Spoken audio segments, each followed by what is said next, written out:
Pedro Parente pede demissão da Petrobras, pressionado por crise dos caminhoneiros. Ações da estatal caem mais de 14% após a demissão do executivo. Presidente Michel Temer anuncia Ivan Monteiro como o presidente da Petrobras. A solidariedade é usada para enfrentar a falta de combustível dos moradores de um condomínio em São Paulo. Novas regras do cartão de crédito começam a valer nesta sexta-feira. Mariano Rajoy é destituído e Pedro Sánchez é o novo premier da Espanha. Um mês após desabamento de prédio em São Paulo, dezenas de famílias ainda dormem em barracas no Paissandu. Renato Augusto e Douglas Costa estão fora do amistoso de domingo em Liverpool contra a Croácia. Agora no Jornal das 22.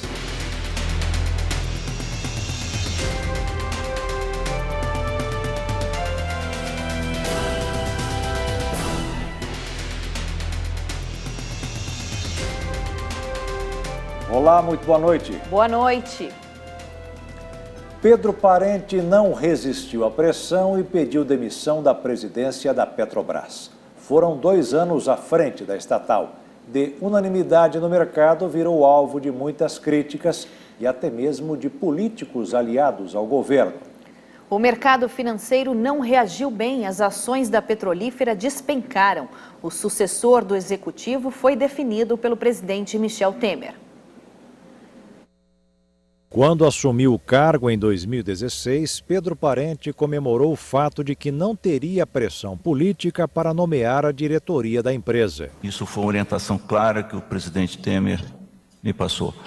Então, ser claro e taxativo com relação a esse ponto. Não haverá indicação política, o que vai facilitar muito a vida do Conselho de Administração e a minha própria, porque se isso fosse o caso, que não será, certamente elas não seriam aceitas. Foram 2 anos em lua de mel com o governo, mas essa pressão veio à tona e com muita força. Pedro Parente apresentou pedido de demissão em caráter irrevogável durante encontro com o presidente Temer. Ele explicou que a greve dos caminhoneiros e as consequências da paralisação colocaram a política de preços da Petrobras sob intenso questionamento, mas defendeu o modelo de preços adotado pela companhia. O executivo ainda destacou que, diante desse contexto, a presença dele na Petrobras deixou de ser positiva.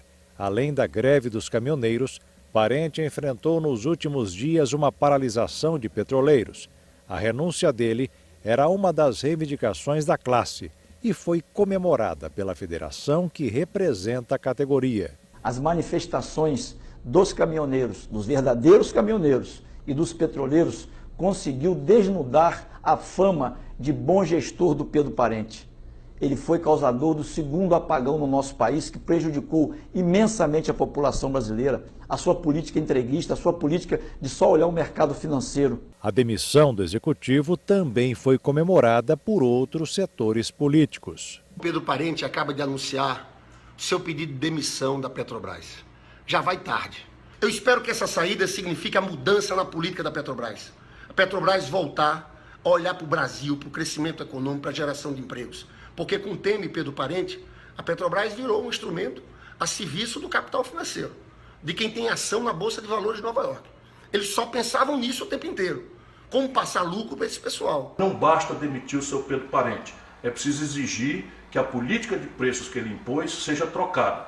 E ela não pode ser trocada por nada de demagogia. Apenas o seguinte: hoje eles estão transferindo o preço do barril de petróleo da especulação estrangeira para dentro do Brasil, quando o custo da Petrobras é muitas vezes menor do que o custo do petróleo lá fora. Durante coletiva, os ministros Eliseu Padilha, da Casa Civil, e Carlos Marum, da Secretaria de Governo, se recusaram a comentar a demissão do executivo. Eles foram pressionados, mas disseram que o assunto estava restrito à presidência da República. É um tema que está sendo tratado pela presidência da República. Nós não temos, neste momento, nós não temos poder, não temos autoridade para tratar de algo que está sendo tratado rigorosamente pela presidência da República. A política de preços da estatal, considerando as cotações do mercado internacional com ajustes diários, foi muito contestada, principalmente nas últimas 2 semanas por políticos de vários partidos e até mesmo da base aliada do governo. O grande problema é o senhor Pedro Parente e a política de reajustamento de preços que interessa tão somente aos acionistas da Petrobras, bem como o fato de não refinar o petróleo aqui no Brasil e importar diesel e gasolina dos Estados Unidos. Esse é o grande problema. Nós somos produtores de petróleo, nós somos autossuficientes em petróleo e nós precisamos sim ter preços condizentes com a produção que temos. O ministro de Minas e Energia, Moreira Franco, braço direito do presidente Temer, também pressionou por mudanças na política da estatal e revelou no plenário da Câmara que o governo estava estudando uma alternativa para o tema. É indispensável que nós usemos todo o aparato técnico para que nós possamos criar um colchão que permita mitigar essa volatilidade. Isso dará segurança ao processo de composição de preço, preservará a integridade da Petrobras como empresa e dará previsibilidade ao contribuinte. Ainda assim, o ministro negou ter interferido na política da estatal. Pedro Parente, considerado um dos maiores executivos do país, ficou à frente da petroleira por exatos 2 anos. Sob seu comando, a Petrobras voltou a operar no azul após 4 anos no vermelho. No primeiro trimestre do ano, a companhia registrou lucro líquido de quase 7 bilhões de reais, o melhor resultado dos últimos 5 anos. A saída dele do comando da maior estatal do país teve efeito devastador no valor das ações. Durante todo o dia, os papéis oscilaram e chegaram a cair 21%. Já no fim do pregão, as ações amargaram uma queda de quase 15%. Depois de deixar a Petrobras, Pedro Parente pode ser o novo presidente executivo da gigante de alimentos BRF. Parente assumiu recentemente o comando do Conselho de Administração da empresa, no lugar do empresário Abílio Diniz. Diante da pressão política e do mercado financeiro, o governo agiu rápido e já anunciou o novo presidente da Petrobras. Michel Temer fez um pronunciamento e confirmou Ivan Monteiro como novo executivo-chefe da estatal e destacou que não haverá interferência na política de preços. Temer fez um pronunciamento no Palácio do Planalto após Ivan Monteiro aceitar o convite de assumir o comando da Petrobras. Pouco antes da manifestação do governo, o Conselho de Administração havia escolhido Monteiro como presidente interino. Escolhido hoje como interino, Ivan Monteiro, que é diretor da Petrobras, será recomendado ao Conselho de Administração para ser efetivado na presidência da Petrobras. Eu aproveito para reafirmar que meu governo mantém o compromisso com a recuperação e a saúde financeira da companhia, como fizemos nesses 2 anos. Temer também destacou que o governo não vai interferir na política de preços estatal, medida que teria provocado o pedido de demissão de Pedro Parente. Que não haverá qualquer interferência na política de preços da companhia. Ivan Monteiro, naturalmente, é a garantia de que esse rumo permanece inalterado. Ivan Monteiro é engenheiro e fez carreira no mercado financeiro. Foi vice-presidente de finanças do Banco do Brasil e em 2015 aceitou o convite do então presidente da Petrobras, Aldemir Bendit, para assumir a diretoria executiva da área financeira e de relacionamento com investidores da petroleira. Monteiro tem bom trânsito no mercado e foi responsável pelo programa de desinvestimentos da Petrobras, que tem meta de vender 21 bilhões em ativos até o fim deste ano. O maior desafio dele será acalmar setores do governo e evitar interferência política nas decisões da companhia. O ex-presidente da Petrobras não é Aldemir Bendit, mas sim Aldemir Bendini. A demissão do presidente da Petrobras teve forte impacto no valor de mercado da estatal. Veja essa e outras notícias nos destaques da economia. Em apenas um dia, a Petrobras perdeu o equivalente a 55 bilhões de reais. O valor equivale à desvalorização das ações da companhia. Em 8 pregões, o prejuízo foi de 126 bilhões. Agora, a maior estatal brasileira amarga o posto de 4ª maior empresa da Bolsa de Valores de São Paulo. Há 2 semanas, a petrolífera havia retomado a primeira posição, mas com a greve dos caminhoneiros e a pressão por mudanças na política de preços, as ações da estatal foram se diluindo. O ministro Eliseu Padilha, da Casa Civil, diz que o governo está monitorando os rumores de uma nova greve dos caminhoneiros. Segundo o político, os órgãos de inteligência foram acionados para identificar a origem dos boatos que estão divulgados em redes sociais. O país ainda calcula os prejuízos da última paralisação, encerrada nesta semana. E mais uma greve pode representar um desastre para muitos setores da economia nacional. O reajuste do programa Bolsa Família vai custar 684 milhões de reais para os cofres públicos apenas em 2018. Apesar de anunciado pelo governo, o Ministério do Desenvolvimento Social alertou que precisa de recursos para garantir o aumento, que ainda tem que passar pelo Congresso Nacional.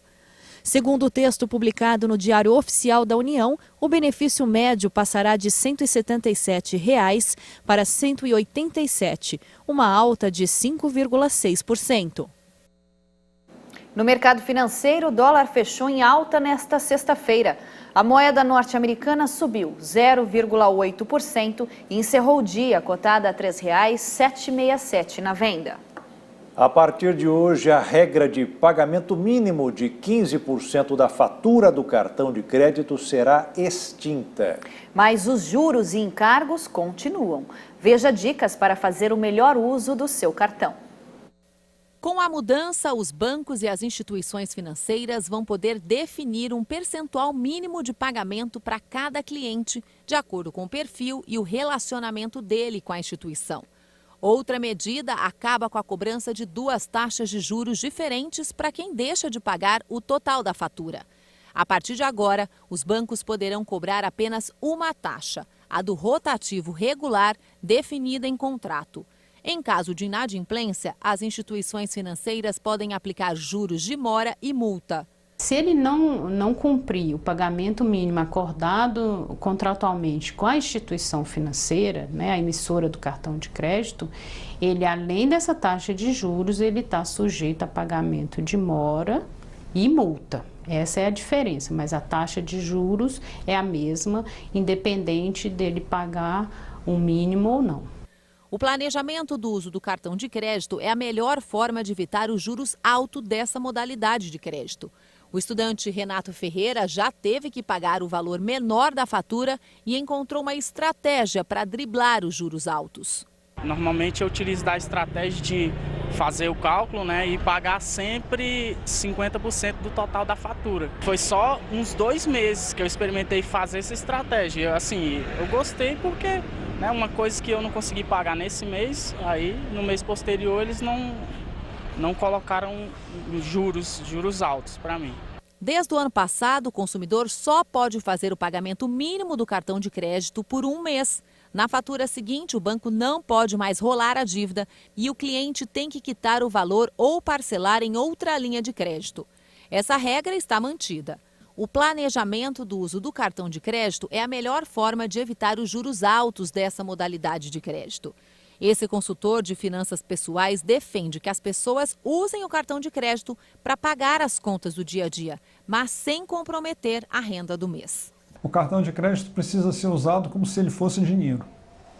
Então, antes de usar o cartão, pergunte-se: posso pagar em cheque? Posso pagar em dinheiro? Posso pagar no cartão de débito? Se a resposta for sim, você tem dinheiro. Então, você também pode usar o cartão. E qual é a finalidade de usar o cartão? Qual a vantagem de usar o cartão de crédito?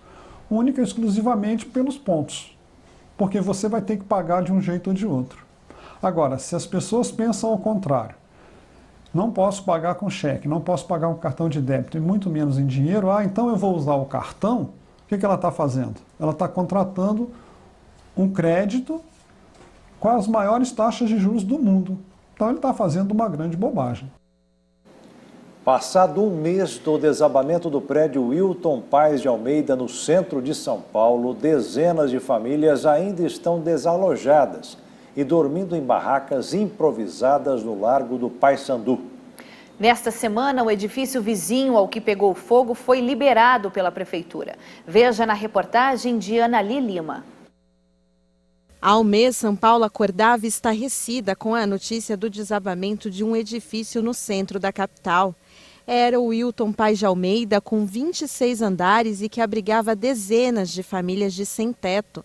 A queda do prédio, que pertencia à União, aconteceu após a construção ser tomada por um incêndio que teve início no 5º andar, provocado por um curto-circuito.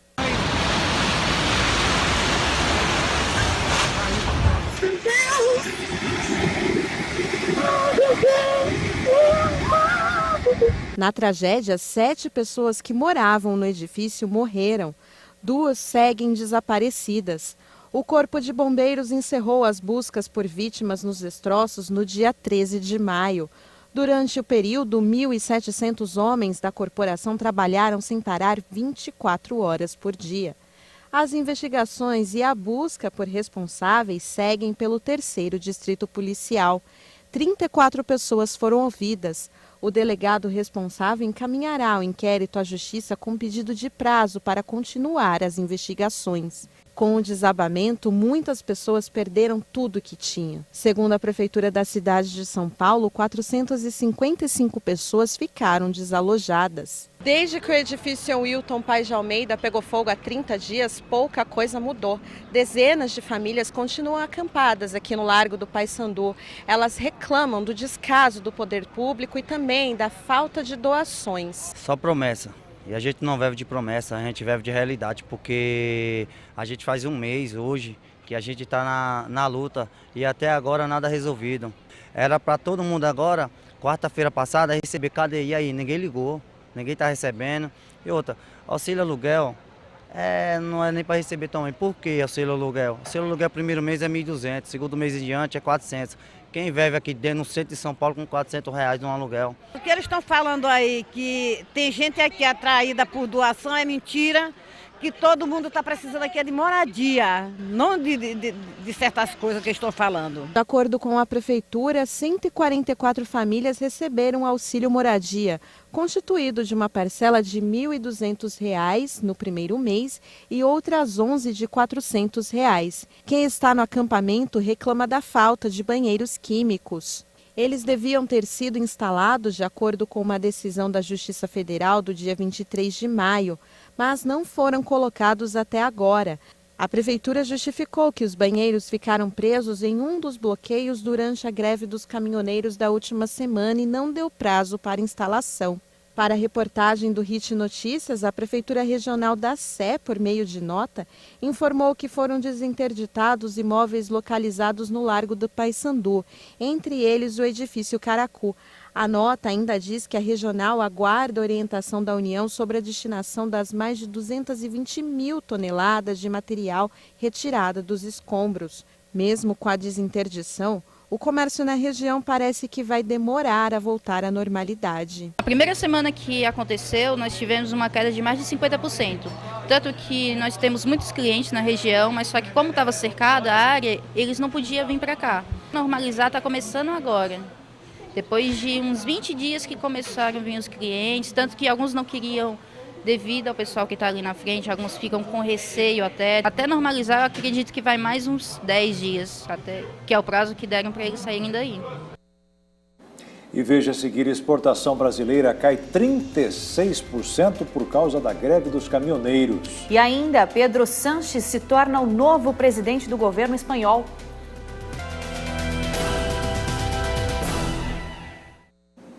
A paralisação dos caminhoneiros acabou no Porto de Santos, no litoral paulista. A categoria decidiu encerrar a greve na noite de ontem. A situação voltou ao normal no principal porto do país. Já a Polícia Rodoviária Federal afirmou que não há mais pontos de aglomeração de caminhoneiros nas rodovias. E o Ministério da Indústria e Comércio Exterior informou hoje que as exportações brasileiras caíram 36% nas 2 últimas semanas de maio, em razão da greve dos caminhoneiros.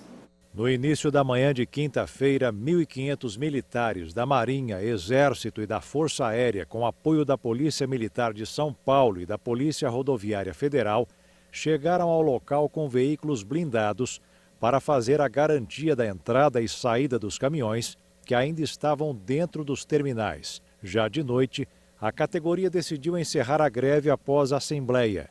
A decisão ocorreu horas depois do comando da Operação Caiçara, como foi batizada a ocupação dos principais acessos ao cais pelas Forças Armadas, ter anunciado que a ação seria mantida por tempo ainda a ser determinado.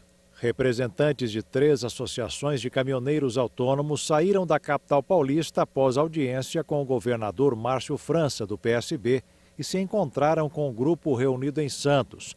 Eles falaram com os grevistas sobre alguns benefícios que conquistaram com o governador.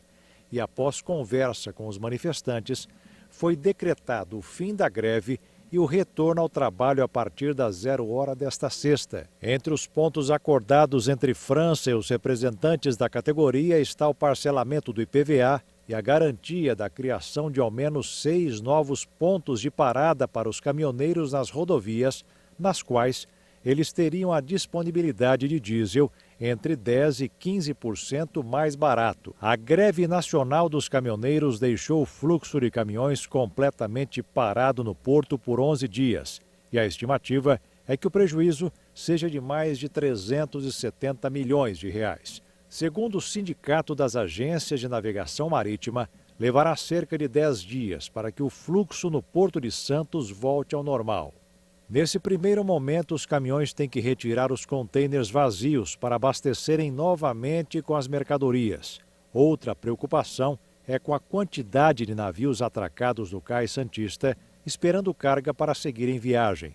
Segundo informações das autoridades portuárias, nos últimos dias, entre 60 e 70 navios estavam fundeados na Barra, quando o normal é cerca de 30 navios. O Núcleo de Emergências Ambientais do IBAMA, em São Paulo, monitora a Barra de Santos, onde os navios aguardam para entrar no porto desde o início da greve. O Gabinete da Crise, instalado pelo governo federal para acompanhar a greve dos caminhões, se reuniu novamente nesta sexta-feira no Planalto para avaliar o fim do movimento. Depois da reunião, eles falaram sobre o tema. Agradecer aos caminhoneiros autônomos, às empresas de transportadoras que se colocaram conosco também nesse propósito de normalizarmos o abastecimento nacional. Reconhecer que tivemos de parte de todos uma cota de sacrifício, de compreensão com o momento dificílimo pelo qual o Brasil passou, está passando, agora já perfeitamente distensionado, repito, caminhando celeremente rumo à normalidade. De acordo com o Ministério da Indústria e Comércio Exterior, nas 3 primeiras semanas de maio, a média diária de exportações foi de 1,06 bilhão de dólares por dia útil.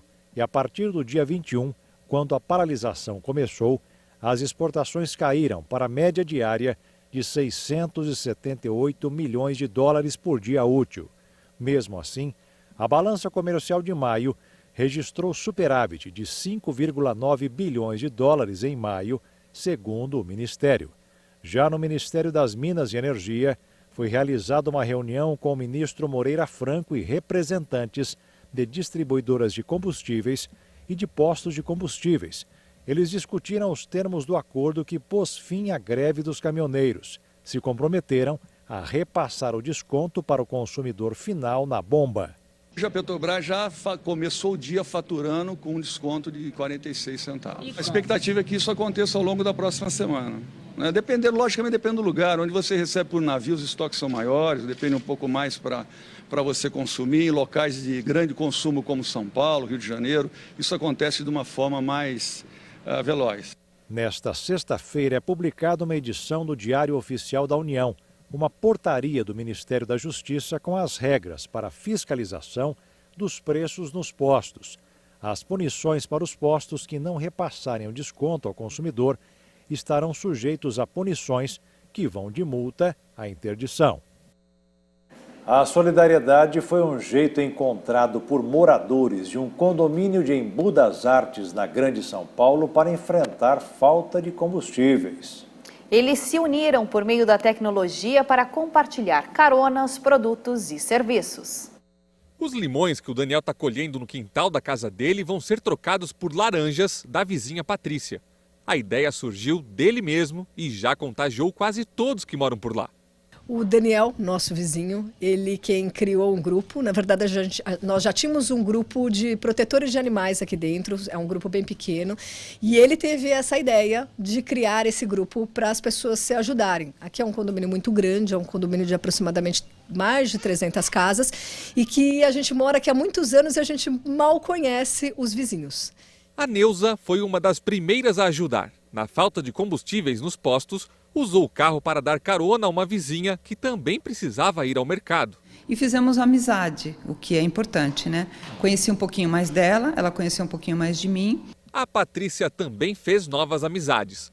Isso sem falar na ajuda que recebeu dos vizinhos por conta da gasolina do carro que tinha acabado. Inclusive, em São Paulo, minha mãe ficou sem carro. Meu marido precisou pegar o carro dela e deixou o dela lá. E meu cachorro passou muito mal, o cachorro dela. A ponto de ter que correr e táxi não leva, ninguém leva um cachorro dentro do carro. Um vizinho que mal ela conhece falou, a chave do meu carro está lá, o tanque está cheio. Vai lá, pega meu carro e leva seu cachorro para o veterinário. O condomínio tem mais de 400 casas. O grupo no WhatsApp alcançou mais de 200 moradores em menos de 24 horas.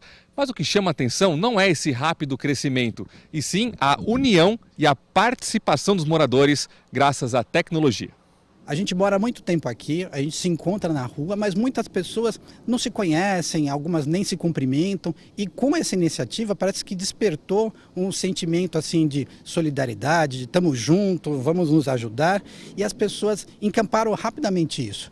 Lembra dos limões que ele colheu no início da reportagem? Chegou a hora de trocar pelas laranjas. Uma corrente do bem que gera economia e o prazer de morar numa boa vizinhança.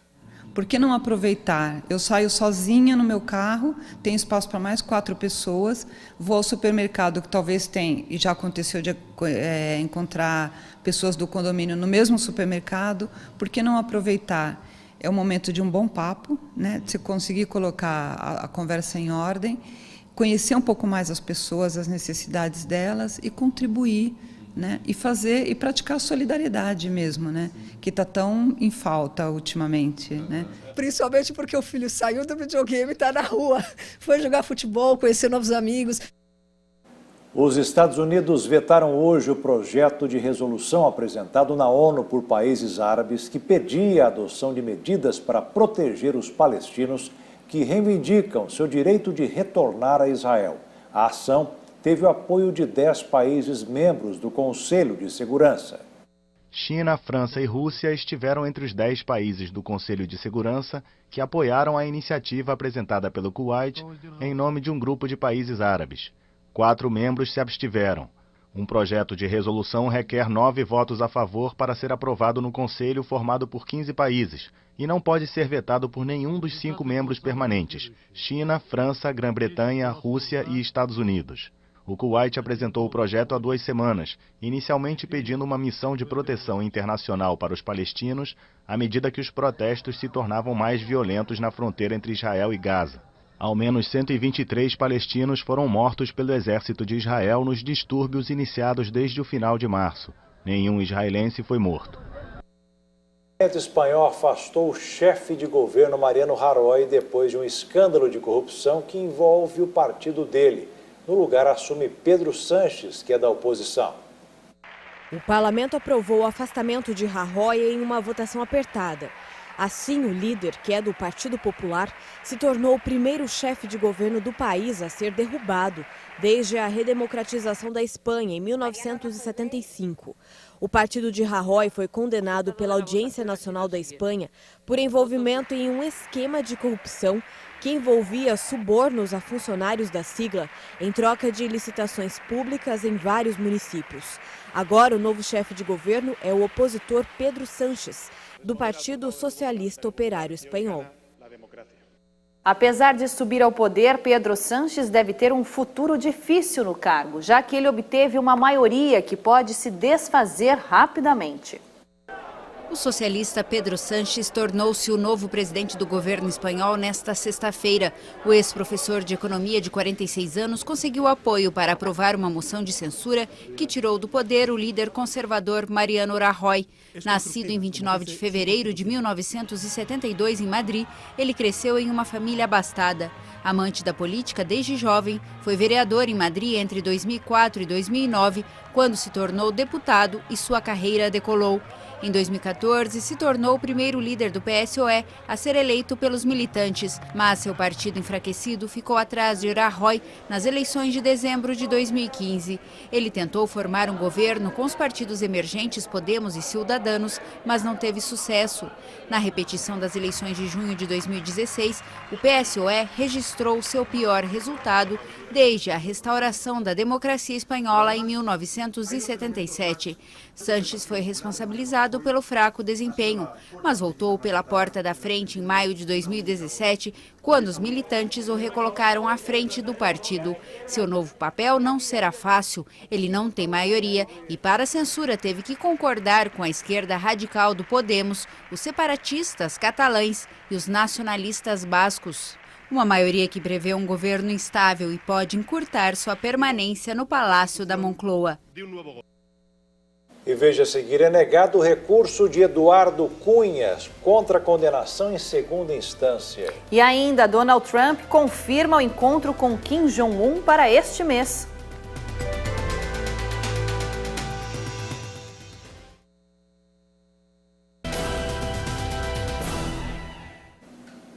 O TRF4 negou hoje o recurso de embargos da defesa do ex-deputado Eduardo Cunha contra a condenação em segunda instância. Cunha foi condenado a 14 anos e 6 meses de prisão por lavagem de dinheiro, corrupção passiva e evasão de divisas na Lava Jato. O desembargador Leandro Paulsen decidiu que não haverá julgamento. Eduardo Cunha está preso desde 2016 por decisão do juiz Sérgio Moro. O ex-deputado foi condenado em primeira instância a 15 anos e 4 meses de prisão e teve a pena reduzida. A acusação aponta para uma negociação de exploração de um campo de petróleo na República de Benin pela Petrobras. Cunha teria recebido $1,5 milhão como propina. A defesa contestava o fato do ex-deputado ter sido condenado por evasão de divisas por 2 vezes, tendo as penas somadas. Os advogados pediam que o crime fosse considerado único, conforme o voto do relator do processo, desembargador Gebran Neto, que foi vencido pelos demais no julgamento da apelação no TRF4. A defesa ainda pedia que fosse reconhecida a impossibilidade de aplicação da prova e alegou que assim foi o voto do desembargador Vitor Laus no julgamento do primeiro recurso de Eduardo Cunha. Desta forma, o réu seria absolvido por falta de provas. O juiz Sérgio Moro revogou o mandado de prisão do operador financeiro da Odebrecht, Bernardo Schiller Freiburgaus, um dos primeiros operadores da empreiteira a serem descobertos na Operação Lava Jato. Freiburgaus tem a ordem de prisão decretada desde 2015. Moro adiantou que a revogação é preventiva. Segundo o juiz, o limite da jurisdição brasileira seria o principal motivo. Freiburgaus possui dupla nacionalidade e mora na Suíça. Ele era considerado foragido e estava na lista de procurados da Interpol. Sérgio Moro também pediu na revogação a retirada do nome do operador da lista. Em março de 2017, o próprio juiz fez o mandado de prisão de Freiburgaus. A decisão foi tomada com base no pedido do Ministério Público Federal. Na época, o magistrado apontou para as autoridades suíças que os crimes cometidos pelo operador poderiam causar a prisão dele no país, mas nada aconteceu. Bernardo Schiller Freiburgaus foi acusado por intermediar o pagamento de propinas da Odebrecht para o ex-diretor da Petrobras, Paulo Roberto Costa. Ele ainda teria realizado dezenas de operações de lavagem de dinheiro para Paulo Roberto e o ex-gerente da estatal, Pedro Barusco. O presidente americano Donald Trump disse hoje que seu encontro com o líder norte-coreano Kim Jong-un está novamente marcado para o dia 12 de junho em Singapura. O anúncio foi feito após conversas extraordinárias no Salão Oval com o enviado de Pyongyang, o general Kim Yong-chol. Trump apareceu após uma reunião de mais de 1 hora com Kim Yong-chol, general que enfrenta sanções americanas e é o braço direito de Kim, dizendo que a cúpula será realizada em Singapura no dia 12 de junho, como planejado originalmente. It went very well. It's really a get to know you kind of a situation. Tudo correu muito bem, foi um momento para nos conhecermos. Mike Pompeo passou 2 dias fazendo isso. Vocês vão ter que viajar, porque vamos estar em Singapura no dia 12 de junho. E acho que será um processo. Eu nunca disse que seria uma reunião única. Acho que será um processo. Donald Trump disse ainda que não vai usar mais a expressão pressão máxima e que não vê motivos para aplicar novas sanções à Coreia do Norte, já que as conversas têm sido boas. A reunião desta sexta é uma nova demonstração da distensão entre os dois países, uma semana depois de Trump cancelar a cúpula, alegando uma aberta hostilidade norte-coreana, embora depois tenha voltado atrás.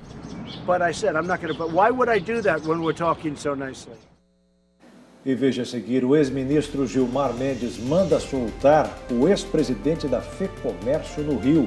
E ainda a maior produção de satélites do mundo, que fica na Escócia.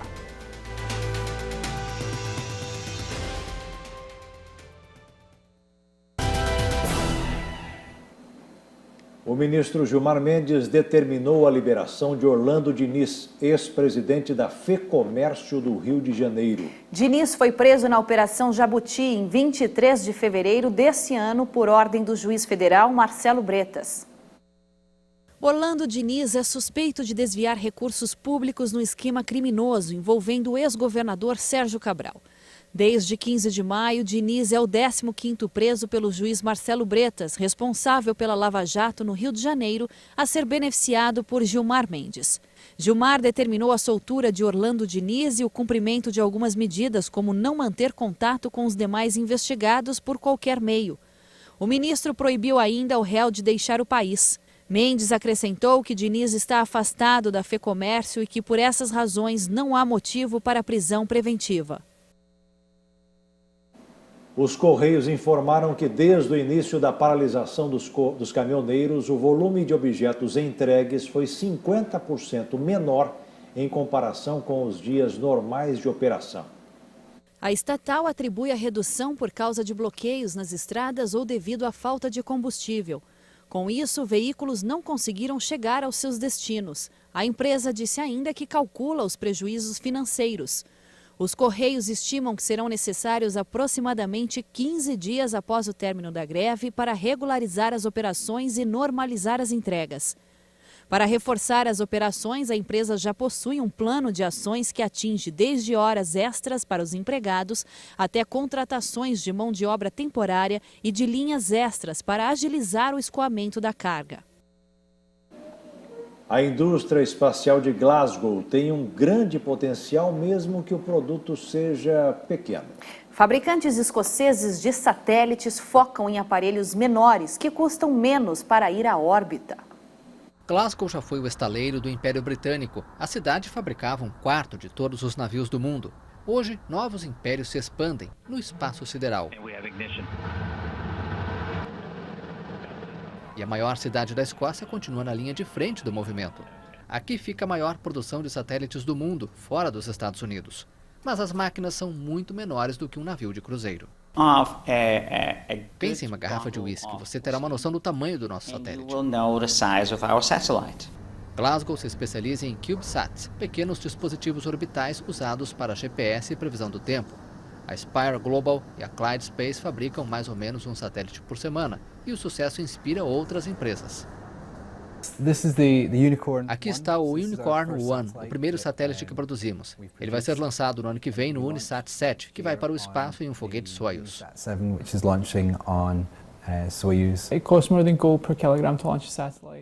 O preço do lançamento de um satélite é definido pelo peso, então faz sentido fabricar uma máquina menor. E pela primeira vez, dá para fazer coisas úteis com estes cubinhos. A tecnologia fica cada vez menor, por causa do desenvolvimento dos celulares, por exemplo. E a gente aplicou muito disso em um formato menor, de uma maneira útil. A indústria espacial emprega 20 mil pessoas e gera mais de €1 bilhão para a economia escocesa. Gastamos em torno de 20 milhões para construir essa instalação em Glasgow com engenheiros daqui mesmo. Este é o nosso maior escritório, onde fazemos todos os satélites. Contratamos muita gente daqui com talento para a fabricação de eletrônicos. A Agência Espacial do Reino Unido quer triplicar a indústria até 2030. A meta pode estar longe, mas o sonho de conquistas de novos horizontes já é real. E o Jornal das 22 termina aqui. Uma boa noite para você e um ótimo final de semana. Boa noite, fique na paz. Tchau.